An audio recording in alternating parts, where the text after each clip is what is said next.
following is a production of DallasCowboys.com and the Dallas Cowboys Football Club. How about them Cowboys? Yeah, go Cowboys! This is Mick Shots. Streaming live on DallasCowboys.com and the official Dallas Cowboys app. Now, here are Bill Jones, Everson Walls, and Nicky Spagnola. And all of a sudden, it's Thursday at 11:30, and it's time for another edition of Mick Shots. You know what? It took a minute to get here. It's not all of a sudden. It took a minute. I haven't seen you guys since, Super Bowl. It's been forever, hasn't it? Since Super Bowl. Since way before the Super Bowl. Yeah. That's right. And I can't remember who got the picks right for the Super Bowl. We didn't. I got the Rams, but I didn't get the matchup. I didn't get the matchup that I want. Yeah, but I did. I think I had the Rams, although I was tugging on the Bengals. So I was right. Oh, on I know. both. I remember now. Yeah, we picked the Rams, and then you convinced me to take the Bengals. No, you did. No, we picked the Rams. I do right at the end of the show. Why did I do that? Because Joe Mixon, and Samaje right. Perine. That's So right, okay, Perine. I said okay, I'll take the Bengals. So Well, y'all win, I lose. I was wondering where was Mixon at the end of the game? Why'd they have Perine? Yeah, Perine. Perine. It's Perine. I love I don't know his why. name, bro. Yeah. Samaje. Love his name. On third and one. Put the big guy in there. That's And strange. then also challenge. Well, they couldn't.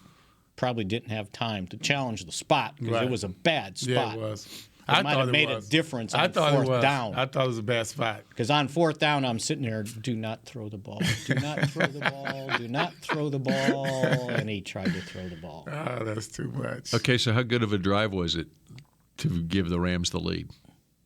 75-yard drive or whatever. Pretty spectacular. Oh, it wasn't spectacular. The flags were spectacular. Well, and then that's why I asked. Wait, I didn't get to it. But, Yeah, man. but if you... Pretty uneventful till the you know flags what? start coming. They only had thrown... They were getting stopped, and then there came the flags. They only had called 4 penalties to that point.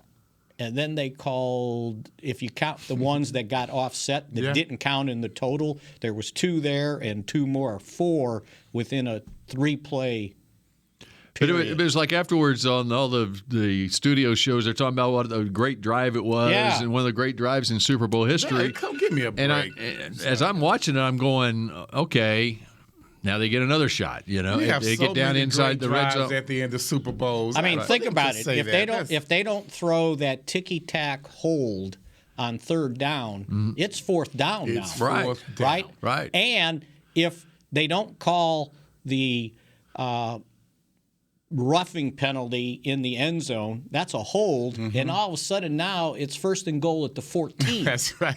Not the 4. That's right. And it's like, what happened? As I'm watching, They swallowed their whistle, their flags or whatever, the whole game, and then all of a sudden, boom, boom, Let's look boom. at the NBA. Totally different.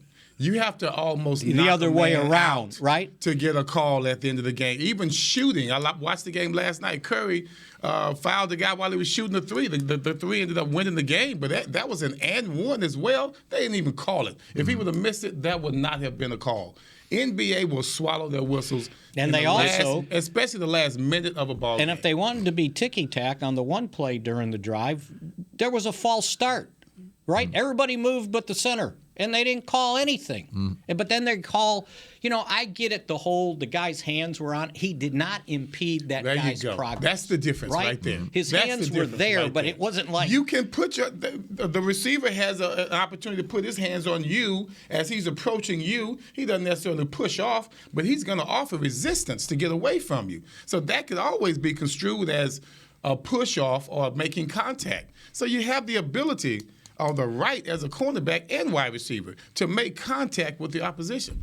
When Zach Taylor had the courage to go back and watch that, and I'm sure when he saw those plays, I bet he came out of his skin. I bet he did. Because you can't see, from the board, you're on the sideline. As it was happening, I felt there are so many great finishes in this postseason, okay? And with all the walk-off field goals and all that, it felt like to me they were trying to create a scenario where we'll have a walk-off field goal in the Super Bowl. But, and the only way that would happen would be the Rams take the lead, and then Cincinnati gets an opportunity or whatever. Aaron Donald was like, or to get it to overtime, whatever. And then Aaron Donald took matters into his own hands. We're not going to have that. And there's no walk-off here. No walk-off here. They said he sprinted out. He was the first one on the field when it was time. I could just see a Michael Parsons sprint going out there like, come on, guys. Like a Bill Bates used to make us mad in practice every time he'd be the only white guy in our group. And he's sprinting from group to group. We're like, hey, man, chill. No, we're not chilling today. Aaron Donald was not chilling today. And you know what? When I got a chance to go back and look at those two plays that Donald made, it's like the third down play when he stopped Pirine. He just destroyed. What a play, bro! He just destroyed my son and I could not stop talking about that. That guard, right? And that guy's terrible. Like the whole playoffs in '77. Adeniji. Don't say that. He's a local kid. He's terrible. He's from Garland. I don't know how he's. You know why he's saying that? You know why Mickey's saying that? Why? You know where Adeniji went to college? Where? Kansas. Well, I didn't know that. That tells it all right there. Right? I think that kid might be related to me in some How do you kind get? of That's right. He's from Garland. Yeah. The Walls family's all from Garland. We all from Garland. Yeah, Pierce. That's right. How do you get beat that Ricky bad? Pierce. How do you I get love beat Ricky that Pierce. bad? It's like he not only beat him, he threw him into Pirine and then grabbed him from behind. Right? Dude, I have never seen anyone stop someone from behind and pull him back without help from someone in front of the running back. It was like he was a hook when you get a bad act off stage. Right. That's the way he just kind of hooked him back, but he grabbed him and pulled him back. That was one of the more unique stops. It was like the Gong Show, right? It was one of the more unique when the gong went off and they yanked him off. He's getting yanked back. He's not going one step further. And then on fourth down, I finally went back and looked at it. They moved Donald to the other side, right? So the tackle over there, I think it's Quentin Spain, was the left guard. Yes. Right? So he's going to have help from the center. So all you got to do is set up to the outside, right, to make sure you push him in. He gets beat to the outside, and here's the center. He's all right there, ready to help, right? And there ain't nobody coming, right? And he gets beat. How do you? And then what I didn't realize is that they were going to try to run a slant, right, to the wide receiver, T. Higgins. And the safety came off the tight end, Uzama, and to double so they couldn't throw the slant. Uzama's wide open. He couldn't get it there, right? But then the other thing I didn't realize, that if he had time on the right side, Ramsey fell down at the 30-yard line. Yes. It's a walk-in touchdown. That's right. And he didn't have time because there's Donald swinging him around. And I wanted to see, I saw it live where the desperation heave landed in the vicinity of Pirine. I wanted to see how close it was, and if you dive for it, is there a possibility of catching it? But they never showed a replay of the end of the play. They all just they focused so much on Donald, right? And I never got to see the replay of where did the ball wind up, how far away from Pirine. That's what it looked like to me. Because Pirine didn't realize. Sounds like a Cowboys loss right here. Yes, that's what it sounds like. This is the way we lose. And I went back and played that a couple times, and I looked where the ball landed, and it was almost like he decided. Not see it? I think so. I don't think he saw it. I think he decided that he's going down. Right. It's a sack. Right. And then the ball was, if he dove for it, there's a chance. He would have, and it would have been a first down. Yeah, it was far enough. You hate those kind of coulda, shoulda, woulda. Right. Where if it's Mixon, then he might be able to make that play. But isn't it? But the indicative thing is somewhere along the line in the playoffs, whatever your weakness is gets exposed in the end. No doubt about it. And their inability to protect Burrow all year, right? It came back. 7 sacks in the game, right? Tackles for losses. And then the last 2 plays destroyed because their offensive line wasn't good enough. And that was the bottom line. And Aaron Donald, boy, he's awfully I thought he good. should have gotten MVP. He should. I got my I thought he vote should have gotten that I MVP. didn't have, Yeah. but no one listened to I me. really All thought right. he should have Did gotten you have him as the MVP before the last play? No, I think for the last two plays he gets it. But the voting happens before the last Yes, two plays. I know. Which is stupid. ridiculous. That is stupid. That is so Give me a ridiculous. break. It's so. Why It's would so. you not wait till the game is going over? back in the day, now. I mean, I don't know with COVID it was all What are we done in by such a hurry Zoom. All the for? post game interviews, right? What are we in such a hurry for? There was no face to face contact between the media. So. All right, let's make a COVID provision here. We wait on our MVP voting to the end of the game because prior they would have to cast their ballots basically by the 2-minute warning, so that the scribes can get down to the locker room and get in position to get post game interviews. Scribes. You're a scribe. Are you a scribe? And then That sounds like a derogatory term. and then the only and then when the pool reporter funny, the pool reporter went down for the interview with the head official Tolbert, the only thing he asked him was about the face mask that didn't get called on he was beat anyway. Higgins. He was beaten anyway. Exactly. Sorry. I mean, you know me. I'm DB. Love Ramsey. He's a baller. He was beaten almost all game long. Yeah, it was not. It was talk about getting exposed. Yeah. He's a great defensive back, but sometimes his impact is better at safety because he's able to really make things happen a lot easier. He's able to recognize things. But when it comes to covering one-on-one, first of all, the first play to Chase, the bomb to Chase where he almost scored, of course, hey, man, I've got beat, no big deal. One thing when you're when you're close to midfield and they line up a speedster over on your end, it's a play action. And we're going deep. We're going for the end zone. Tom Brady does it all the time. We talk about Well, that. you said He's not exactly. He's not we all know this, and Ramsey knows this. So I was very surprised that he was lulled to sleep. Not even a good move by Chase. He really just ran around him, and Ramsey doesn't have the back pedal. If he had the back pedal, then he would have stayed in position. But for some reason, he stopped moving his feet. But mentally, you have to know. You're going to have to beat me deep on this one. Okay? I'm sorry. You're going to have to beat me short on this one because I'm going to be as deep as I can be. 50-yard line, they're going to the end zone. If I'm not mistaken, it was first or second down. And so all of that just screams, look for the end zone, look for the deep pass. And for some reason, mentally, he just didn't have it together. And like I said, he was beaten not just on that play, but he was beaten on the play where he grabbed his face mask. Didn't really matter. And he's a good actor too, by the way. Oh yeah. Because he knew that hand hit his face. Hit his face, and he was. Oh yeah. I think we've seen him. Did he do that against the Cowboys? He got beat on something, and he faked Michael Gallup. That's right. He went deep Yes. on him. He was beaten by Michael Gallup. Right, and he acted like Gallup pushed him. Created space. Right. Didn't push off. Didn't extend. But he just And then he what did they all do. Yeah, and he did the fake, and they went for it. Yes. In AT&T Stadium. Right. That's right. Absolutely. I They thought gave I it to him. remembered that. They gave it to him. See, I love Everson getting on the cornerback, and Mickey was about to get on the pool reporter, weren't you? Oh no, that's the only answer we got was on that play. Right. There was So- nothing else asked. That's what I love that a bit. See, you're jumping on Jalen.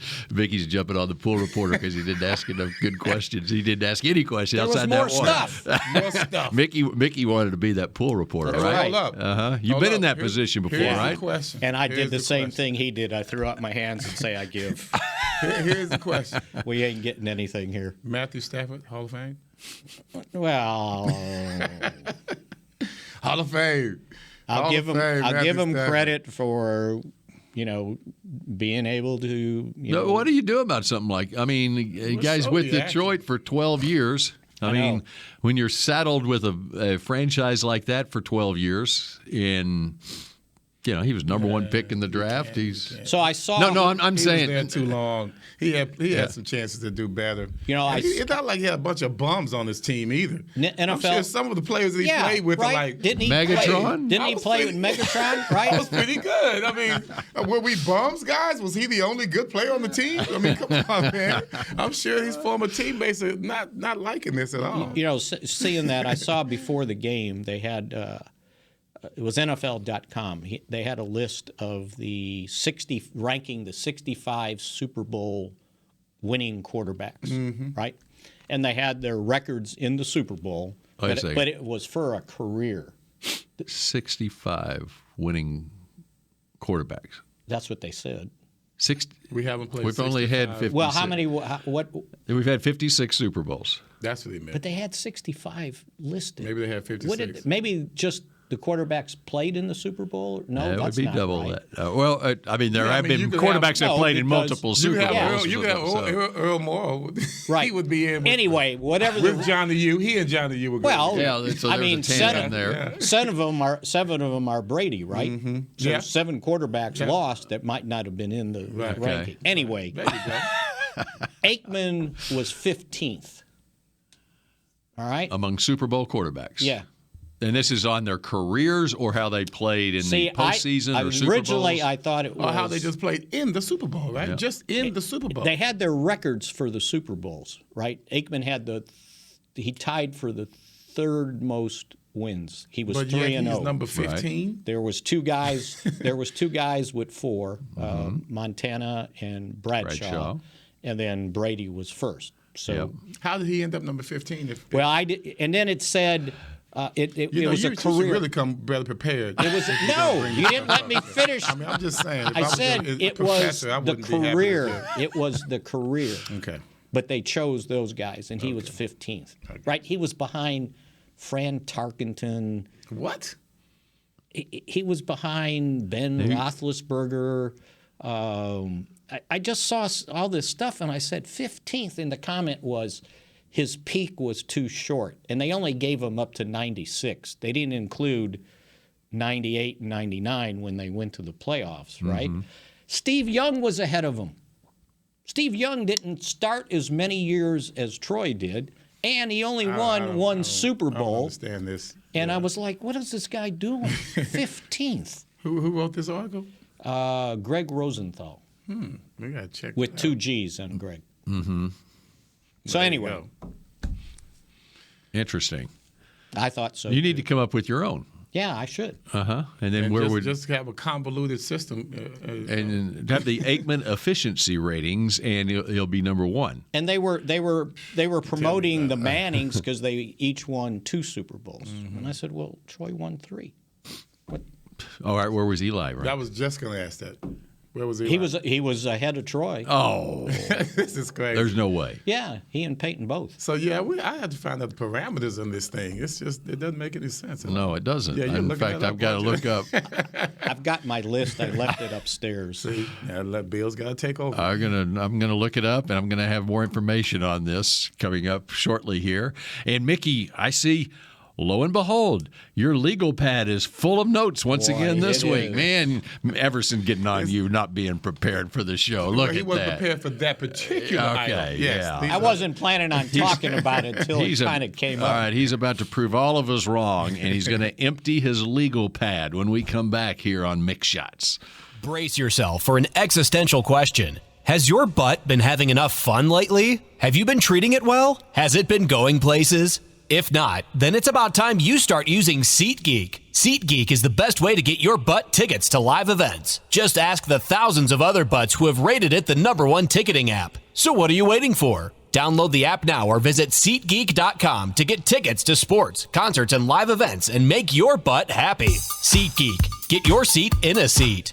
Want to use what the pros use? How about the official men's skincare brand of the Dallas Cowboys, Jack Black? Right now you can get the Jack Black Starter, a curated collection of Cowboys locker room favorites for just $10 with free shipping. The starter includes 4 Jack Black skincare favorites plus a full-sized intense therapy lip balm. Go to getjackblack.com/Cowboys and use the code word TEAMJB. That's getjackblack.com/Cowboys. The Jack Black Starter, $10, free shipping. The Cowboys way, where 16 Hall of Famers and 5 championships shows us what success looks like. Where turkey is always the second best part of Thanksgiving Day. Where we are all defined by one single thing, the star. Where we as fans know it's our job to keep the tradition going. Bank of America is proud to be the official bank of the Dallas Cowboys and to support the quest of living life the Cowboys way. Copyright 2020, Bank of America Corporation. At AT&T, everyone, new and existing customers, get our best deals on every smartphone. Why? Because you deserve it. For turning your living room into your office and your gym. For teaching Grandma how to video call and teaching her again. It's the button on your left, Nana. Okay, your other left. It's not complicated. Everyone deserves something new. So AT&T is giving everyone, new and existing customers, our best deals with every unlimited plan on every smartphone, even the latest ones. AT&T may temporarily slow data speeds if the network is busy. Restrictions and exceptions may apply. Back to Mick Shots.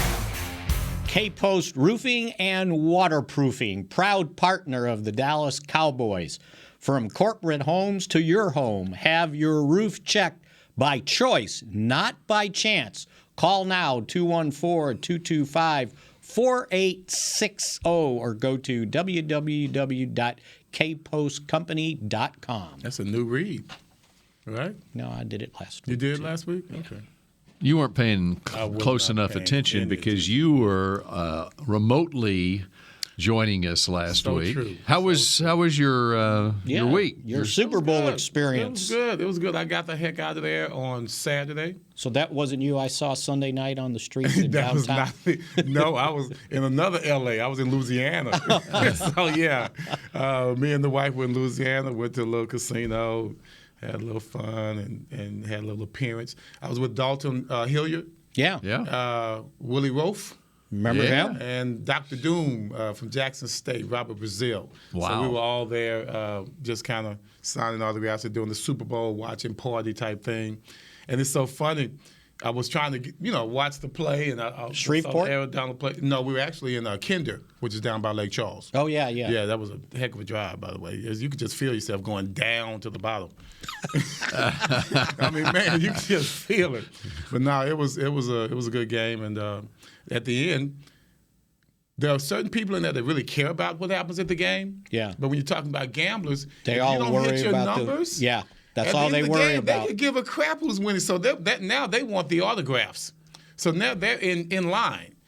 I'm still trying to watch the game because it's like 2 minutes left. Well, I didn't make that. You didn't get your numbers, so you're like, hey, I want an autograph right now. Like, bro, can you wait? Because the game's on. So yeah, that was kind of a dilemma. But long time ago, I was in Lake Tahoe skiing, and I had. I found out, but I had sprained my my MCL. So I took the day off. You got more injuries than me. I know. And I played 13 years. So I took the day off, and it was during the NCAA basketball tournament, right? So I went into the casino to watch all the games, right? I'd never seen more miserable people in my entire life watching a basketball tournament because all they were worried about was the spread, right? Didn't matter who won. And so every possession they were yelling and screaming at whatever happened. And then when it got down to the close, the team that they picked to win but wasn't covering the spread, now they're cheering for the other team to get it in overtime so they get a chance to cover the spread. It was unbelievable. Yeah, that's an amazing experience. And you got your Grambling sweatshirt on. Yes, sir. So you on board with the new offensive coordinator? I don't know about that one. I'm going to be headed down there. Have they announced that yet? Spring game. I saw it. I did see it posted. I saw the speculation. I did see it posted, yeah. So they hired Arthur Briles. Art Briles. Briles, right? Yes. Yep. For the head coach, they had He hired. called himself Arthur now. Oh, Arthur. I'm just joking. No. He's going down there. He's incognito now. All right, tell him again who's the head coach. Hugh Jackson. Hugh Jackson. Hugh Jackson, right? Yeah. And that's an all-star cast. No, Hugh Jackson's a great hire. I told him, I texted him and let him know I'd be down there for the spring game, which is going to be in April. And me and the guys, we're already excited about it. A few of the guys are going to come down there and take a look at it because it's so different now. Mm-hmm. You got a new coach. It's going to be a new environment. So, of course, you want to be kind of on the ground floor of that. But I didn't know Arthur would be coming with him. Arthur. That's a tough one, man. That's a tough one, man. Arthur brings some baggage with him. We don't need that baggage at Grambling. You know what I'm saying? Come on, man. We got enough stuff we have to overcome. We shall overcome. I want that TV contract. Then we need a TV contract for. Yeah, and they're doing something else with the NFTs, if I'm not mistaken. So yeah, they've got a couple of nice little income streams. Good. That's really going to help the the program. All right, what's on your legal pad this week, Mickey? You got these were all the plays I had from the Super Bowl. I don't know if you want to keep looking at the Super Bowl. You know the touchdown to Odell Beckham before he got hurt? Mm-hmm. Somehow they leave him in single coverage out of the slot with Hilton, right? They were playing single safety high. So it was a 17-yard touchdown pass. Mm-hmm. You know where the safety was in single high? Standing on the goal line. He was 17 yards off the line of scrimmage. And he stood there until the play was almost over. No help to the poor guy coming out of the slot. Yeah, but the poor guy's got to be outside. Right? And he lets him, because the inside would have gone to the safety. Yeah, the safety actually, that's a nice alignment. When you look at it, first of all, they weren't running the ball very well. So why not just stand back there and be ready to just jump anything that comes in between the hashes? So the slot defender, he lined up inside the hash, and Beckham beat him outside. Pretty simple. I was happy for Beckham, but that's one of the easiest touchdowns. And my other two things were Cincinnati's 1st and 10 at the 11, field goal. They were 1st and 10 at the 18, field goal.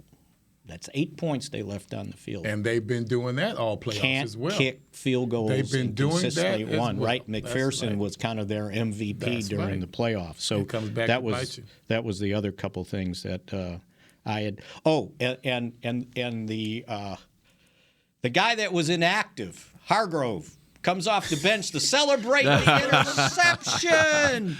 Right? They're going to get the ball at the 20. Now they get it at the 10.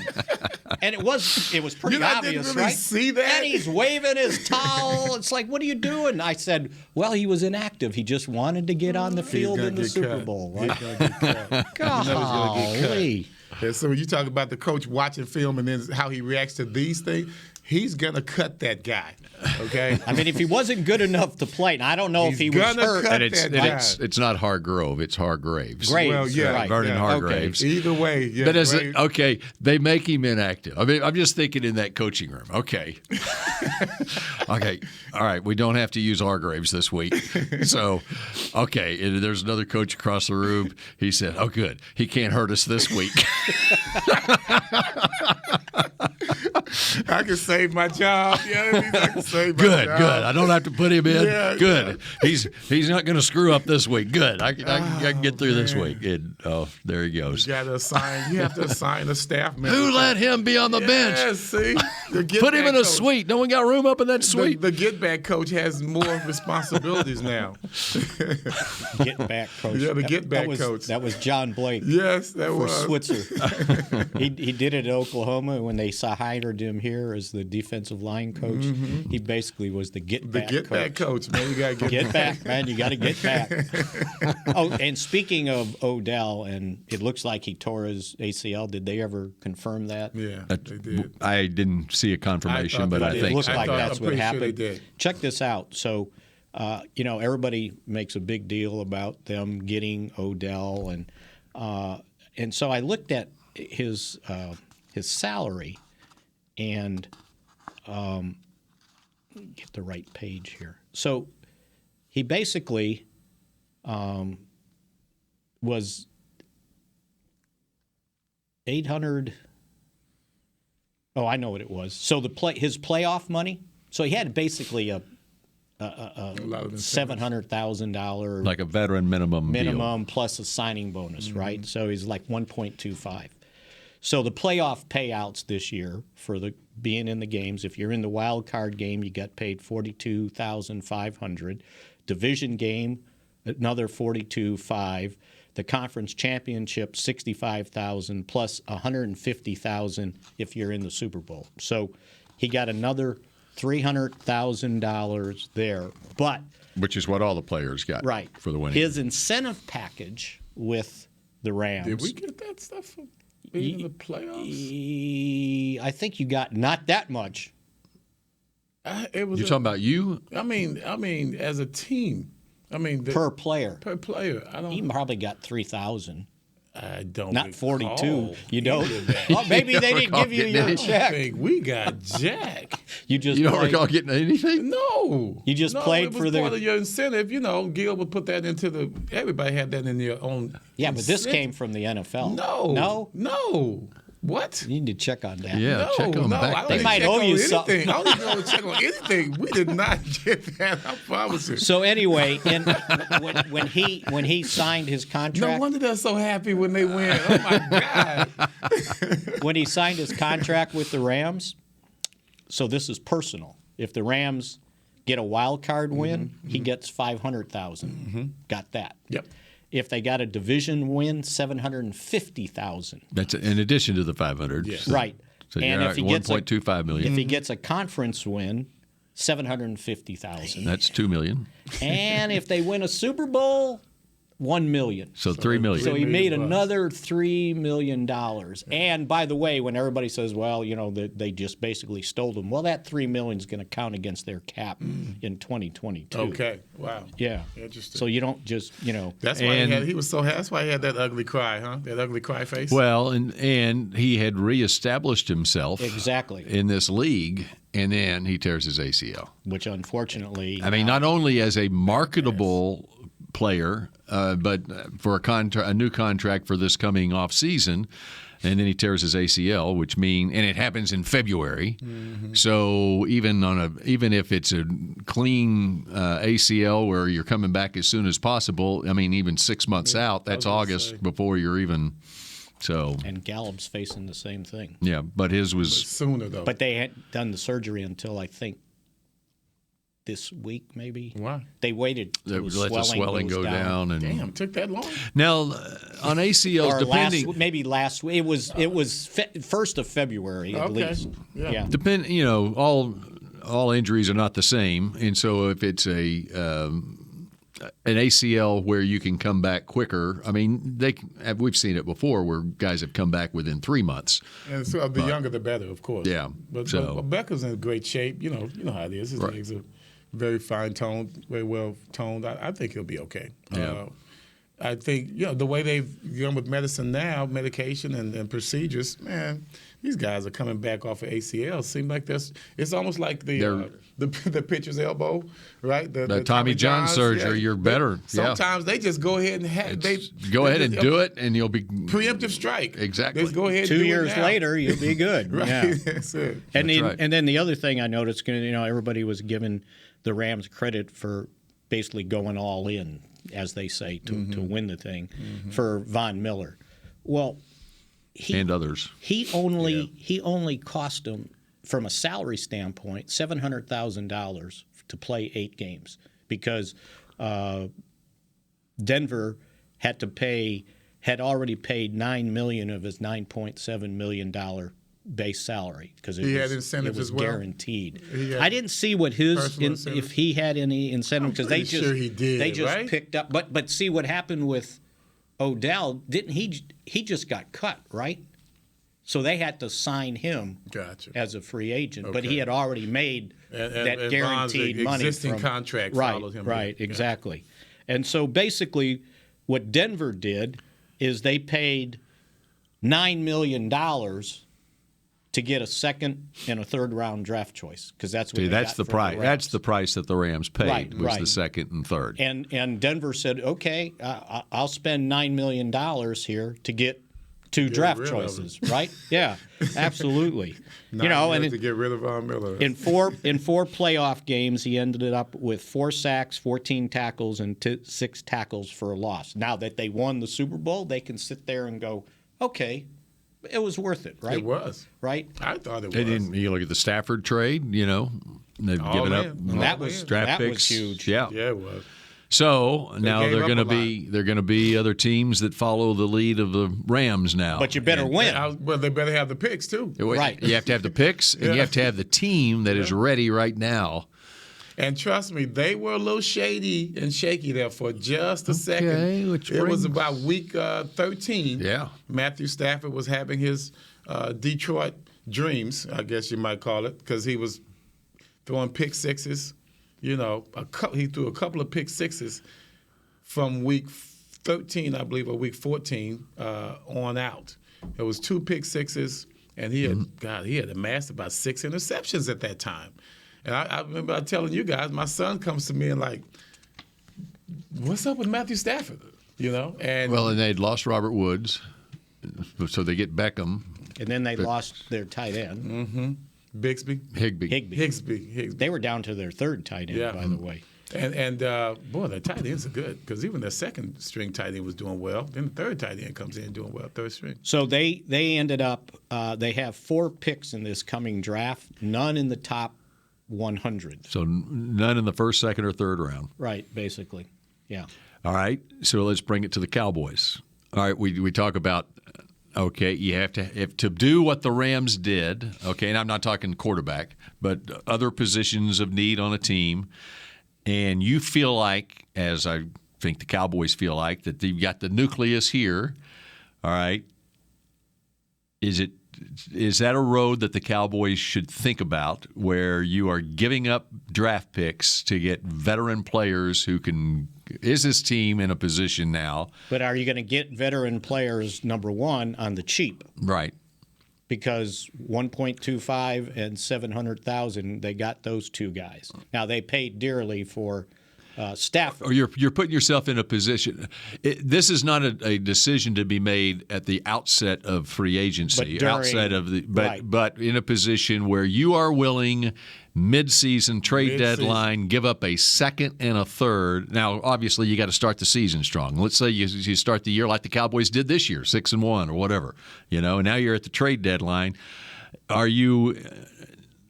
As a philosophy, would you give up a second and a third to acquire a Von Miller to put you over the top? So, Von Miller, just use him as an example. Are you bringing in Von Miller for a second and a third when you already got DeMarcus Lawrence and Randy Gregory? So my question, and I got that question, and it's like, okay, what position are you picking up, right? Because wide receiver – you already had your 3. Now, Gallup was hurt, but you knew he was coming back. So you get Beckham. Where does he fit in, right, in the scheme of things? I don't know how much. Think about it with the Cowboys. Okay, let's just think about what the Cowboys this year. What position? Think about the Cowboys this year. If they had traded a second and a third for Von Miller, okay? You got Parsons. All right, you get to that San Francisco game, and – all right, Parsons basically had to play linebacker. Okay? No, he needs to play linebacker. Right, exactly. And so what if you had, in a rotation, you had Von Miller in there? 3 of them in there? Yeah. And would it have made a difference for the Cowboys? And I don't know that it would because of the opponent, which in the run game that the 49ers stressed, just because of the matchup, it could have created the issue, But against, let's say, if they drew what Arizona did, which was what the Rams did, which was Arizona in the first round, and you got pass rushers like that. I think it depends on the position. Would you pay a second and a third for an offensive lineman? And see, that's what I was going to say. Because that's what they need. Is it easier at linebacker to come in with a midseason and make an impact, as opposed to an offensive lineman who's coming in? Can he make that same impact? No matter, left side, right side, guard, tackle, center. Is it more difficult to make an impact from an offensive lineman? Well, it's more tangible to see. Okay, Von Miller got 2 sacks in the Super Bowl. Yeah, he made a difference. Yes. Now you get a Pro Bowl caliber left tackle to fill in for an injured Tyron Smith. Right. Well, they just rush on the other side, and you don't have that. Even with the analytics, you don't have the same tangible numbers. That's the difference. It has to be a formula to where, okay, if you have an Aaron Donald inside, that makes it a lot easier for Von Miller to come in and do some work. Yeah, because now he's capitalizing off of Aaron Donald. So if we had an offensive lineman who we knew was solid, let's say Tyron wasn't hurt, then you say, okay, Tyron's going to handle his business over here. We need to show up the other tackle. Now, if he was coming over for the other tackle, then it made a big difference. What do you think of a passing situation, and you've got on the field rushing the passer, Micah Parsons, DeMarcus Lawrence, Randy Gregory, and Von Miller? if I can get him to throw the football. It's 3rd and 10. Yeah. Oh no. It's 3rd and 10. Absolutely. And okay, we're rushing 4. Because I'm moving. And these are the 4 we're rushing. We're rushing moving Parsons and Lawrence from inside, and Gregory and Miller on the outside. Or you like that? Or either or.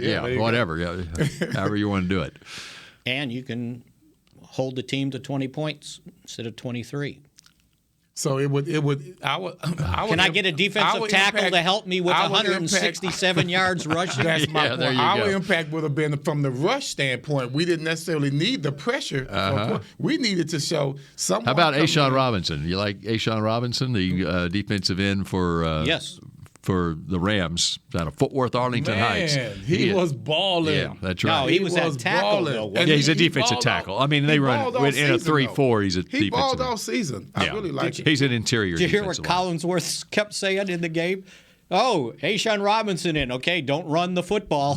Dude, he's so quick for that size. By the way, and the other thing I've discovered about him, because we went and interviewed his high school coaches and teachers and stuff, a quality human being. Really? Great, high character guy.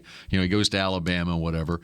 And so it gets back to my big green notebook and looking for those guys who you can trust, that are reliable, who are high character guys. How about Andrew Whitworth for the Rams, the Walter Payton NFL Man of the Year? Right. That speech. That speech that he gave last week. I mean, you have those type guys on your team as your nucleus, and you have a chance to go in places. Now you'll say, "Well, Whitworth was Cincinnati for 11 years; they didn't go anywhere." But you know what? In my we'll put that aside. Yeah. Let's stick with Robinson. I went to my big. Now he was with Detroit for 4 years, and they didn't go anywhere. Then he gets to the Rams, just like Stafford.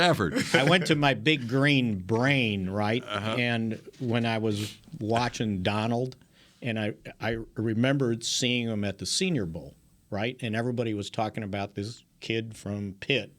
Undersized. Too short, right? Probably has short arms. And I'm watching him practice. And it was a weird thing because the only person who could block him sometimes was Zach Martin. And the only guy that could block him was Zach Martin, right? And Donald, the only guy that Zach Martin couldn't block was Donald. Right. So seeing those guys one-on-one in that Senior Bowl that was practice, a premier matchup there. Unbelievable. Yeah. And I'm sitting there going, wow, this is something. And then both of them going to end up in the Pro Football Hall of Fame, right? It's crazy. And one of them has a Super Bowl ring. Yes. All right, the Cowboys need to work on theirs. And so when we come back here on Mix Shots, yes, let's look ahead to Cowboys' needs, because it's going to be here before you know it, putting together this 2022 edition of the Cowboys. Next. Before there was a draft, you could size up a cowboy by 3 simple factors: the crease in his hat, the bend of his brim, and his unbending attitude. A man's Stetson didn't just protect him from what life threw at him, it projected a rugged, unstoppable spirit. Stetson hats are still American-made with pride right here in Texas. They're still the unofficial crown of all self-respecting cowboys, and Stetson is proud to be on the field with America's team. Find a retailer nearest you at stetson.com/cowboys. Hi, I'm Clint Tillison with... And I'm Jay Novacek, and we're both with... United Ag and Turf, the official tractor provider of the Dallas Cowboys. So, if you need a tractor to bale some hay, a mower to cut some grass, or a gator to get some chores done... Get a John Deere at United Ag and Turf. And then, let's get to work. Hey, Jay, that's my line. Well, not today. Get to work with a John Deere tractor package that's just right for you and your budget. Visit UnitedAgAndTurf.com. There's nothing as unique as our eyes, which is why Essilor pioneers ways to make lenses as unique as you. Verilux for super sharp vision, Essential Blue for protection, and Crizal for freedom from glare. 3 cutting-edge solutions in a single unique lens. So whatever your needs, insist on Essilor. Visit your local Essilor experts and find the perfect lens for you. See more, do more, Essilor. New Dr. Pepper Zero Sugar. You deserve it. I do deserve that. You deserve decadent flavor without sugar, and a day at the beach without sand getting everywhere. And a relaxing bath that your children don't interrupt. I deserve all that? It's really just a visual metaphor for Dr. Pepper Zero Sugar. Everything you want, nothing you don't. A visual metaphor on the radio. I do deserve that. Dr. Pepper Zero Sugar. The zero you deserve is finally here. Back to Mick Shots.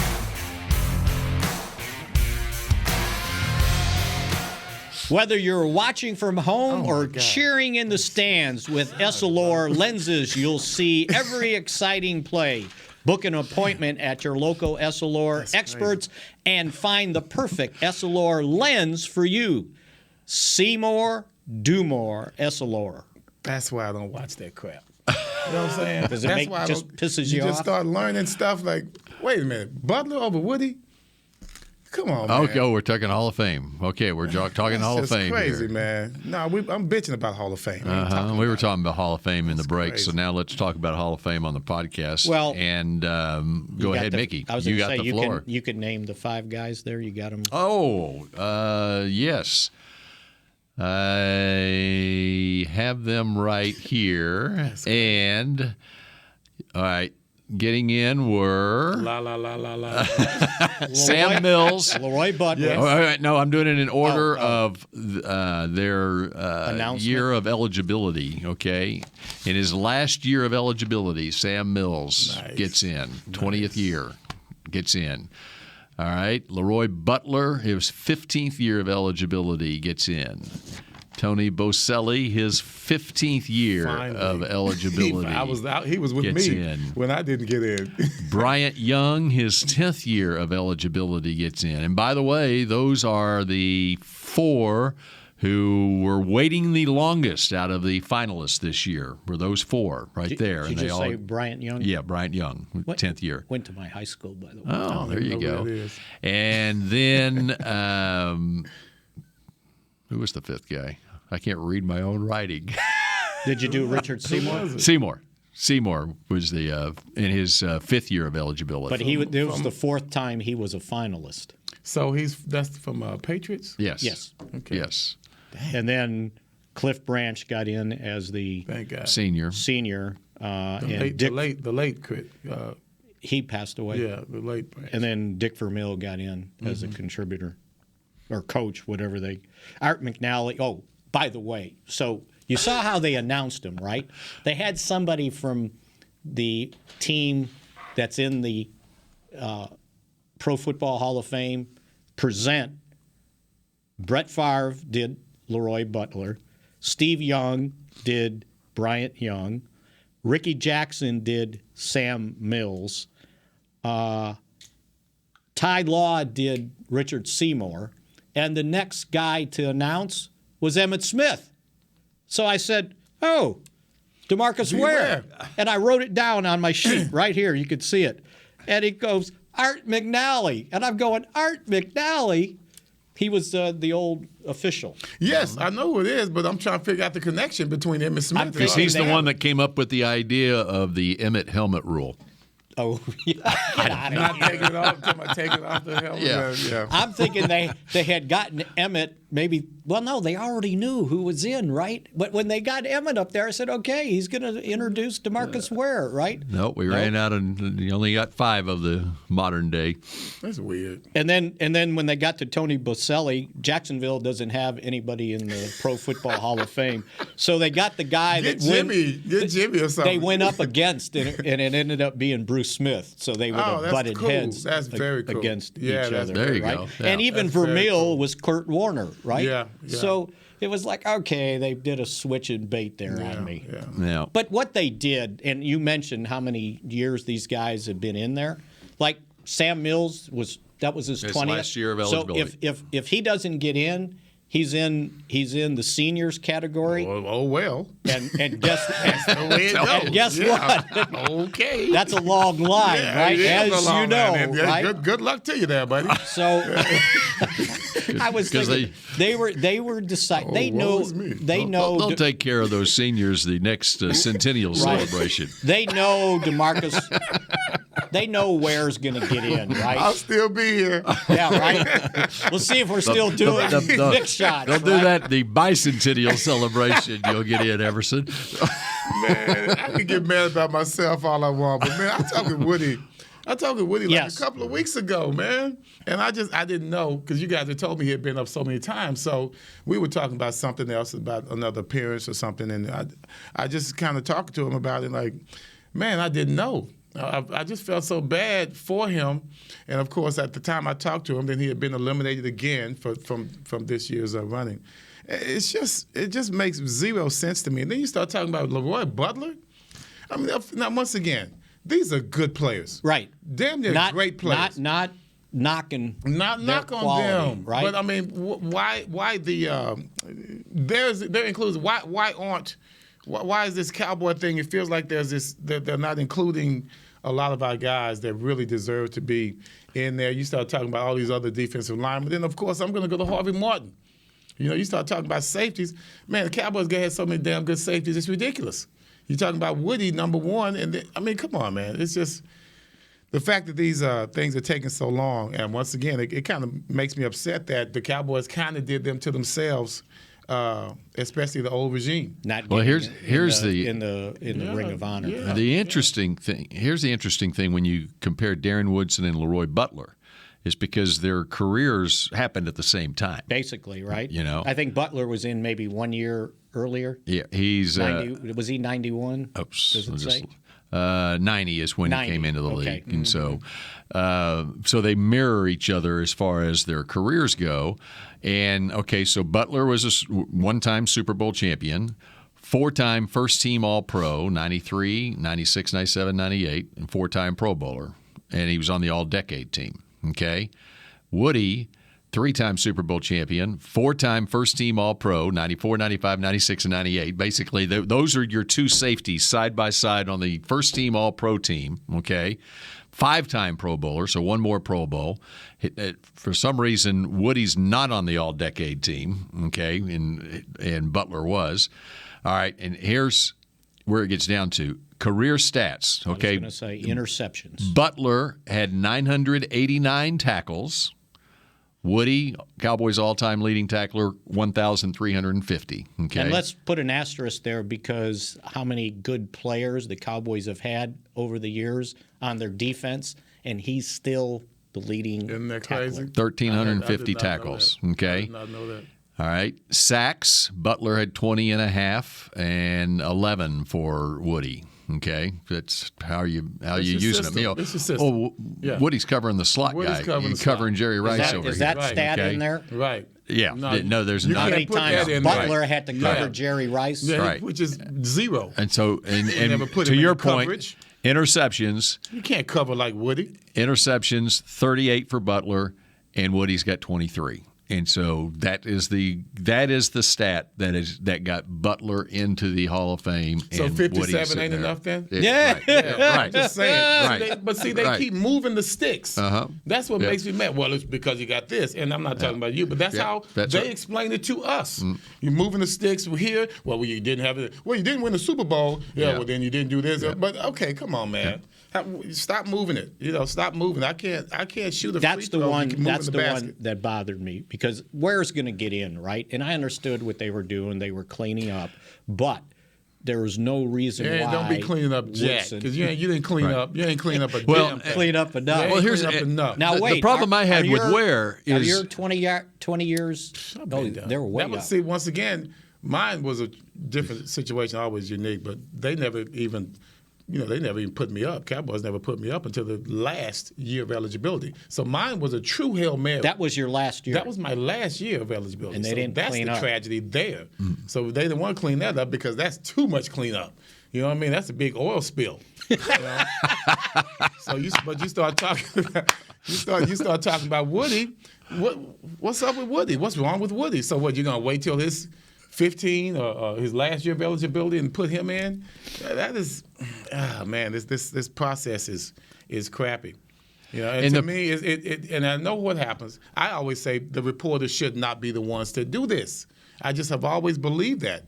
But even if you have the players do it, then you're going to have some issues with favoritism and depending on what school you went to and the conference that you went through and all that kind of stuff. So I get it. There's going to be some discrepancies. But I'd rather have the players do it regardless than have reporters doing it because their bias comes from so many different angles. Childhood, best team, the player that you like. You don't have to like a player to vote for him.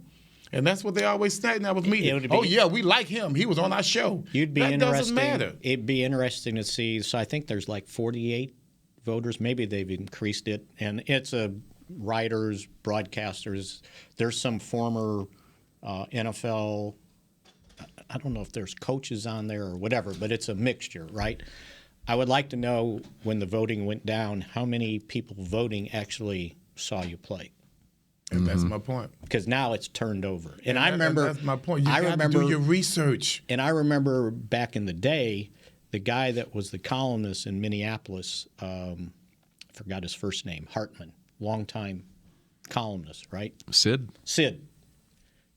He hated the Cowboys. He would not vote for anybody. And goes back to the Hail Mary. And it wasn't a secret, right? It was known that he would not vote for anybody. This is with ridiculous. The Cowboys. It is ridiculous. I remember when I was up, we were trying to get Sal. People were trying to vote. They were campaigning for me, so they talked to Sal. Sal's not going to vote for me because Brian Dawkins got in. From Philadelphia. Yeah, so Sal's not gonna. Sal voted for Dawkins, but Dawkins got his Super Bowl with Denver, if I'm not mistaken. Correct? Mm-hmm. But you got Sal still on his side. So I mean, it has nothing to do with. I don't even know how the hell. I didn't know Brian Dawkins was up for the damn Hall of Fame. It's crazy. I'm out. Y'all go ahead. What you got? We got 3 minutes. Well, we never got to. I don't know what the hell we were getting the meat of what the Cowboys need to start doing. That'll be the tease for next week. And by the way, I wanted to point this out because it's going to be my column tomorrow. But everybody's talking about how the Cowboys need to save money on the cap, cut this person, cut that person, cut that person. What they need to understand is what the Cowboys will end up doing is restructuring contracts to create salary cap. And I'll just use one example before I go through everything because they did it last year. And when they signed Dak to the big deal, however many years it was, they put 2 voidable years at the end with no base salary. And the 2025 season has already voided, and that was for them to restructure his first base salary and put 5 so they can spread out the restructure bonus over 5 years. And they built into the contract a voidable year in 2026. So this year, he's got a $20 million base salary. They will restructure that down to probably, I don't know, 3 or 4 million, whatever the minimum is, and then they can prorate that signing bonus as part of that would have been his base salary over another 5 years. So they did it twice. They put those 2 voidable years in there. So they will create. That's why I never liked accounting. They will create probably with his contract somewhere around $14 million by restructuring. They can do that with DeMarcus Lawrence again. If they choose to, they can do it with La'el Collins, who, by the way, has some guaranteed money in his base salary coming up right at the time. I think it's at the time or a couple days after the league year starts. And then the same thing with Amari Cooper. Everybody wants to cut him so they can save, they're going to end up with $6 million in dead money if they cut him. But who's playing wide receiver for you? And he's the veteran wide receiver. Right? He's playing? Not just a wide receiver. He's a veteran. And they got to make that decision on the 5th day of the league year. So I think it comes to March 20th, somewhere around there, because I think the league year is 16, 17, 18, 19, 20, right? So, okay. On March 20th, his base salary guarantees. So you would have to make that decision before, number one, you don't know if you can re-sign Michael Gallup. Number two, you don't know everybody that's going to be in free agency, which you would have to use the money you save to sign another wide receiver.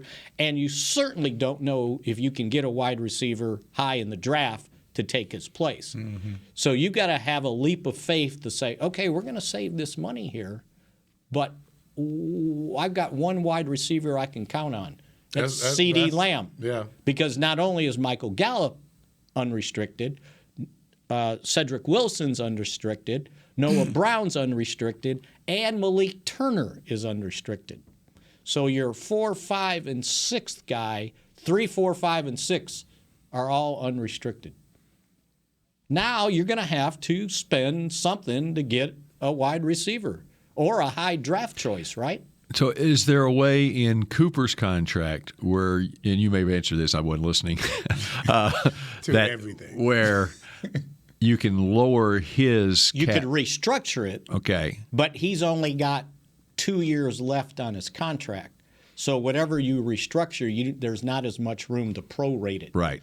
And the other thing about restructuring, everybody goes, well, yeah, now it's going to kill you later. Well, not really. Because if you look at what they did with Dax last year, I think the restructure ended up being $1.25 million over 5 years, each of 5 years, right?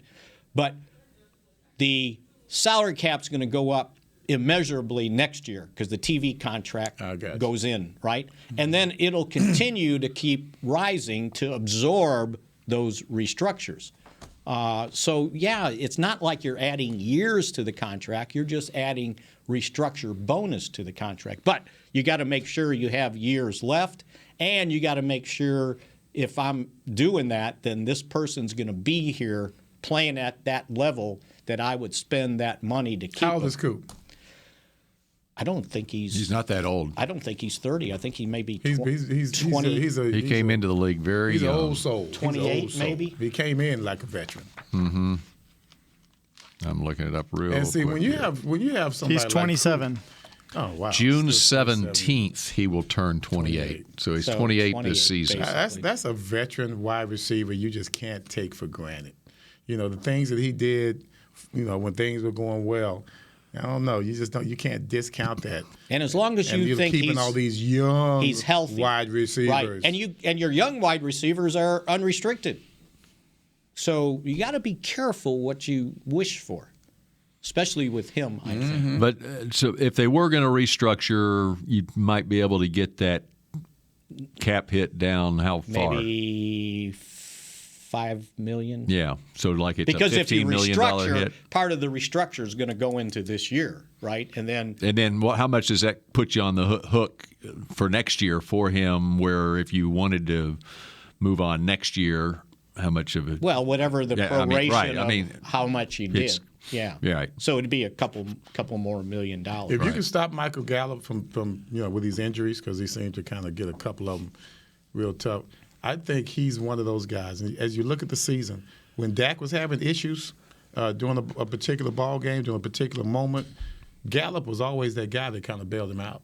He was that guy that was able to go deep. I remember a couple of times Dak dropping dimes in because Gallup was down that sideline. He had beaten his man. That's a consistent thing for Gallup. So put on your GM hat. Gallup's unrestricted. But he probably is not going to be able to be ready for training camp. I'm keeping him. How much would you pay him? I don't know how much I pay him, but whatever I have to pay to keep him. What would another team do, or can I get him on a 1-year kind of prove-it deal? He's already proven himself. Somebody's going to do that? He's already proven himself. But I know, but he's coming off It's a 1-year prove-it deal, $5 million. That's a young guy million. coming off ACL. He's a young man. He's a young man. How much would you be willing, Mickey? 5 to 6 with incentives. And part of the incentives has to be games played. Because who knows? I mean, we take for granted guys coming back from ACLs, right?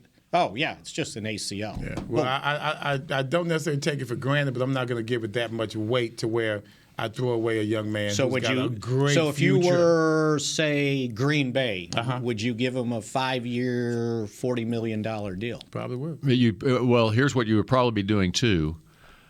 Because of his injury situation, he probably starts the season on PUP, missing the first 6 games of the year. There's a very good chance. I agree with that.